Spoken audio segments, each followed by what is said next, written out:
এইখিনি কিহৰ মাংস হয় বাৰু কোনে কোনে চিনি পাইছে কমেণ্টত লিখিবলৈ নাপাহৰিব। আৰু বহু দিনৰ মূৰত খাবলৈ পাইছোঁ, খাই বিৰাটেই বেছি ভাল লাগে। আৰু এইফালে পূৰা কেৰাহীত তেল গৰম হৈ আছিলে, পিঁয়াজখিনি ভালদৰে ভাজি লৈছোঁ। আৰু যিসকলে খাই পাইছে তেওঁলোকে চাগে মাংসখিনি দেখিয়েই গম পাইছে কিহৰ মাংস হ'ব পাৰে।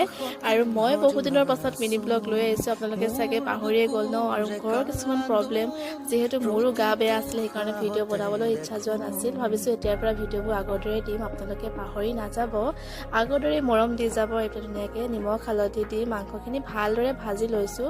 মোৰ পিছে বহুত প্ৰিয়, খাই বিৰাটেই বেছি ভাল লাগে। আৰু কোনে কোনে খাই পাইছে জনাব। আৰু ধুনীয়াকৈ এয়া মাংসখিনি হৈয়ে আছে, তাই এইফালে পৰা চাই আছে। আৰু এয়া মোৰ মাংস ভালদৰে সিজি যোৱাৰ পাছতে এটা বাতিত উলিয়াই লৈছোঁ টেষ্ট কৰিবৰ কাৰণে। আৰু ইহঁত দুটাক আগতে ভাত দি লৈছোঁ, যিহেতু মোৰ ভাগিন ল'ৰা হয়, বাহঁত যিহেতু ঘৰতে আছেহি।